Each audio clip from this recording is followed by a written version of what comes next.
Straight Talk with Katie and Lindsey. Hi, I'm Katie Hutchinson, and I'm a licensed marriage and family therapist, and I'm also a certified mediator. And today, I'm with Ray Charles here. Hey everybody, I'm Lindsey Kearns. I'm the mama behind MalibuMamaLoves.com, and I'm also a certified conscious trauma-informed life coach. I have some stuff going on with my eyes today, but I didn't want to not come and talk to you, so I thought just snap on the glasses. So Ray is here. here. Ray is here. So Today, we want to discuss, well, we've been discussing domestic violence, and we want to continue that conversation and talk about what happens when resentments start to outweigh compassion within the relationship. Right. And we head into emotional abuse, which we discussed the other day, which is making someone feel completely worthless and useless. And so you generally feel sad. Today we want to talk about psychological abuse, and they're very, very similar. Some practitioners actually think of psychological abuse as a category underneath emotional abuse. Right. In fact, I never learned this in graduate school. I only learned about emotional abuse. Nobody was talking about I think it's becoming more of a thing now because the psychological abuse is so damaging. So here's what the difference is, you guys. Psychological abuse is meant to make you scared. They're trying to put fear on you in order to control you. They want to make you psychologically dependent upon them, and they use fear and scare tactics to do that. And that's the big difference. With emotional abuse, you're generally not scared. No, you just feel like a loser. You're just feeling horrible. You feel worthless and like a loser. Yeah. And statistically, 48% of women have been psychologically abused, and 48.8% of men have been psychologically abused. Experienced it. Yeah, so that's a lot of pretty people. high number. It's a lot of darn people. And that fact isn't within the people that have reported domestic violence. That's its own separate. Yeah, that's a lot of people. That would mean it's like 100%.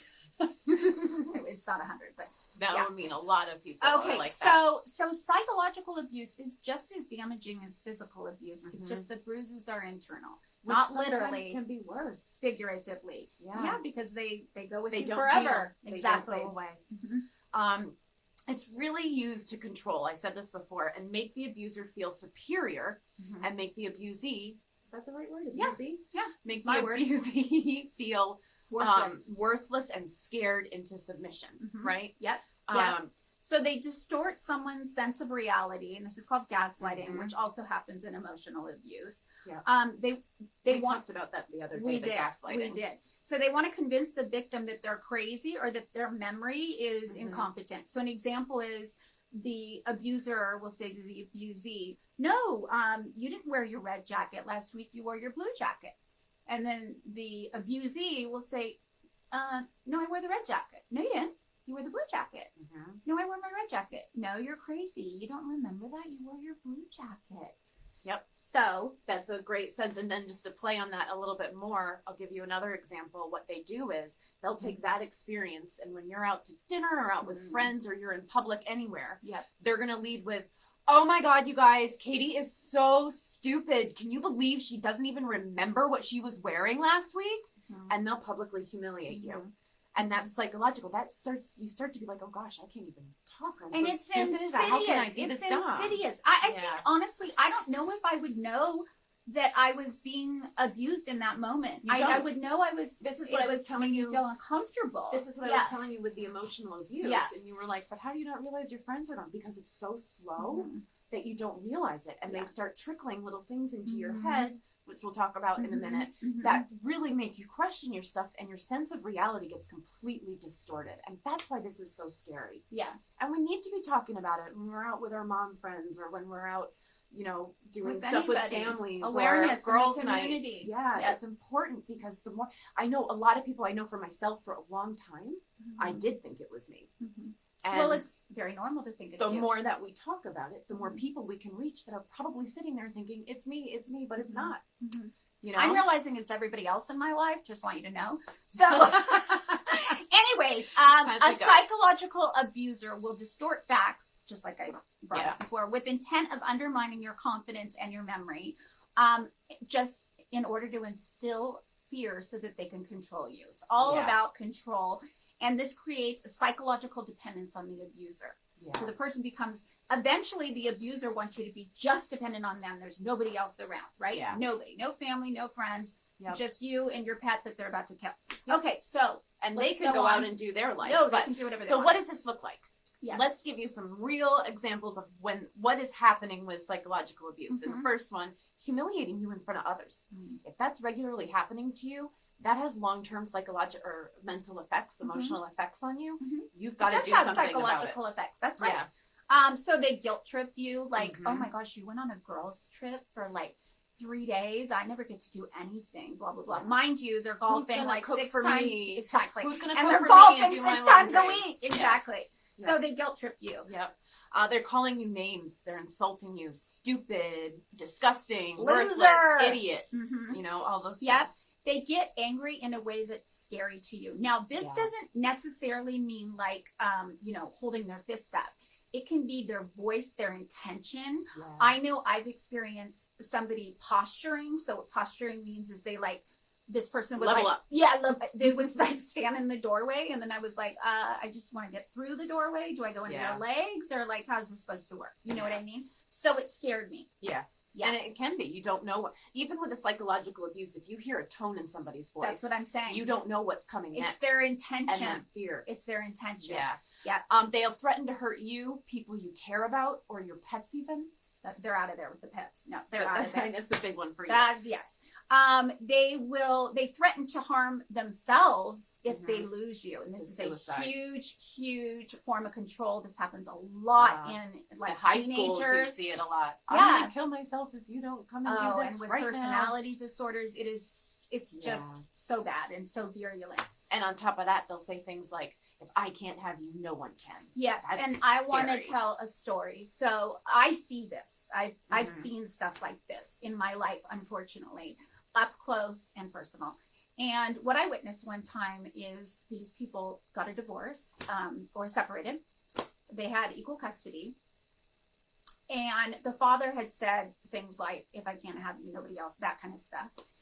And so the mother went to pick up the kids from the father's house, and the father had killed himself and the children, had murdered the children. Yeah. That's horrible. It's scary. Yep. You know, I've been in that boat as well. And all to hurt the woman. Yep. I survived it, but the attempt was made. Yep. So I understand that. Yep. Deciding things for you. Yeah. They're going to start making your decisions and making you feel incompetent, like you can't make a decision. They're going to put you on the keto diet, and that's it. You've got to do, and you start to value their opinions above your own. Right. So you start wearing what they want you to wear, eating what you want. They want you to going eat whatever where you want them to, or they want you to go. Yep. Okay. So they're acting jealous all the time and accusing you of cheating. And in my opinion, and what I've seen, and mine, 9 times out of 10. I'm not going to say 9 out of 10, but a lot. I see that somebody that is accusing somebody else of being a cheater is actually the cheater themselves, right? Yeah. So they're projecting that onto their partner. And that's a huge part of all of the domestic violence. And it's a control. And it's something important that you guys really realize, because when these abusers are hurting us, it's because they're hurting so deeply inside, they need to make us hurt. And they're projecting all of their crap onto us. Yep. And so, when you're getting accused of cheating or getting accused of spending money or doing things, that's usually a good indicator that something is not wrong. Right with them. Wrong. Yeah. So they also pretend to not understand what you're saying, making you feel stupid, or even when the abuser knows, or even refusing to listen to your thoughts and opinions. They just shut you down right away. The minute you start, they'll just start talking right over you about something else. And then we had said before, questioning your memory, gaslighting you, denying that an event ever occurred. No, that really makes you question your reality. It makes you feel crazy. What the heck? You were never I know I wore a red coat. Exactly. So, what else? The changing the subject whenever you try to start a conversation. Yeah. This is more gaslighting. They're just going to talk right over you and be like, on their own thing. It really sucks. Yeah. Making your needs or feelings seem unimportant or less important than those of the abuser. Yeah. This one's awful. They will tell you lies about the people in your life to start to get you to alienate them so that you only are dependent upon the one person. So they're trying to keep you unstable by making you paranoid and fearful of all the people around you. Right. Meaning like, oh, hey, Lindsey, did you realize that person after you left, Katie went and did X, Y, and Z? Talked about you, and she's a liar, and blah, blah, blah. So okay, it's pretty scary. And the last one, sorry to cut you off. No, go ahead. The last one, and this is a very big thing for me because I am Miss PETA, loving animals, et cetera, is that they will threaten to hurt your animal or both of your animals. They will make the children hurt the animal, make you hurt the animal. They'll hurt the animal themselves as a way to control and manipulate you. And to me, this is just unforgivable. Well, a lot of it is unforgivable. Well, all of it is, but to me, you don't hurt the animal or the children, ever. Now, we want to go in a little bit of a different direction and give a few tips on, because this is something that, you know, if we were raised with this, a lot of times we'll start doing it to other people and not realize we it. We either do it to other people or we choose a relationship, again, where they do it to us. So hard to break that cycle. Yeah. So if you are in that situation, we have a couple of tips for you guys on how to stop hurting other people. Right. Or open the conversation with your mate who is hurting you and talk to them about these things. This is for the abuser, per se, not the abusee. Yep. So, as we said before, there's a lot of projecting going on with these people. So the first thing is work on tackling your resentment, right? If you're hurting other people, there's something that's going on inside of you. You need to find your compassion again and heal whatever is hurting inside of you. That's true. So that you can show more trauma, consideration. your past trauma, exactly. Yeah. Stop rationalizing your abusive behavior. Because that's so easy to do. Oh, and I know on both sides. I mean, I did for 12 years. Sides, of course. I would sit there and say, oh no, he's just hurting inside. It's not me. I didn't do anything wrong. No. He's just hurting. I'll just take this. So I need to take it and save him. But so anyways. It's not okay. You need to first recognize the rude comments that you're making, the jealousy, and the other actions in order to finish them off and stop doing them. Yeah. You want to respect your partner's right to be safe and healthy, and respect has a lot to play here. And if you're not respecting other people, everything. Most likely you don't have respect for yourself, and that's a problem. Yep. That goes back to step one and work on tackling the resentment and helping yourself. And recognize that unintentional abuse is still abuse. Yeah. You may not want to hurt your partner, but that doesn't mean that you're not hurting your partner. And seek help. You know, seek help for sure. Get some help. Grab a therapist, talk to somebody, or a life coach, or whatever works for you. Doctor. Even your priest, or what's it called, father, priest, reverend. Talk to any of those people, and they will help. Or if you're a child, or talk to your teacher. Yeah. Tell somebody, because it's abuse, and it does. It has a lot of long-term effects on us. For sure. So if you are the abused person, reach out. Find community. We said this with the emotional abuse. This is the most important thing, is to find your community, because you can't go through it alone. You know, you're not going to be able to heal on your own and in isolation. So find your community and reach out and get help and talk to your partner about this one. Get some, what is it? Couples counseling? Yeah, couples counseling. Conjoint therapy. Yeah. Yeah, you and I have talked about that we both have experienced emotional / psychological abuse. Yeah. And I have experienced it a lot in my life, but when I was a child, it definitely was emotional abuse. Looking at this, I wasn't afraid of the particular person that did this to me. I wasn't afraid at all. It was just more like when the person was mad, like, oh, you're never going to be anything, or you're worthless, or stuff like that. Definitely wasn't afraid. So I wanted to know what your experience was. Oh, I've been very afraid. Yes. Well, I lived in fear for a long time. And I would say, trying to cover that and say, oh, I'm being a good mom. I'm being a good wife. This is what you're supposed to do, But you do live in fear. And the psychological abuse is terrifying. What these people can do to you. I've had him break in before, repeatedly. And now I have a lasting, it's part of my CPTSD, but like I'll hear something outside and I'll instantly be like, that's called hypervigilance. That's called hypervigilance. So always thinking something scary is how is about to happen. Yeah. Like, and walking on eggshells. Holy macaroni and cheese. Of course. So it's a tough one. But I mean, I've experienced all of them in this, living with a narcissist.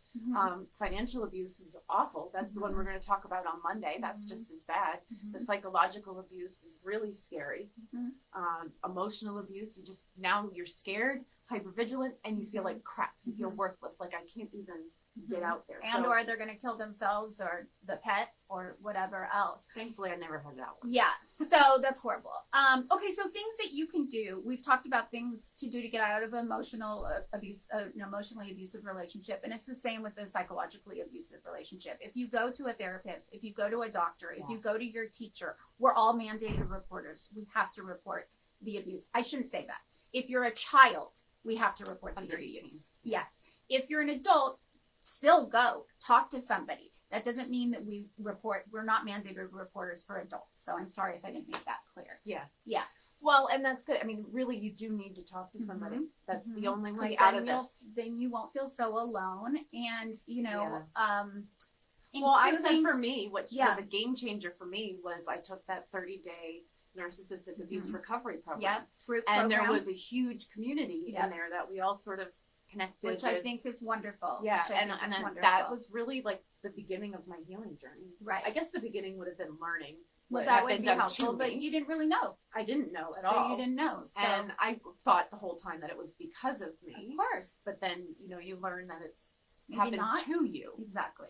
Exactly. So, yeah. all right, you guys. Oh, one thing. Yes, go. Develop a safety plan, and you can do that with a friend that you trust, a family member, whatever, or your therapist, whomever. Yeah. So you can get out of there. Leave. Yeah.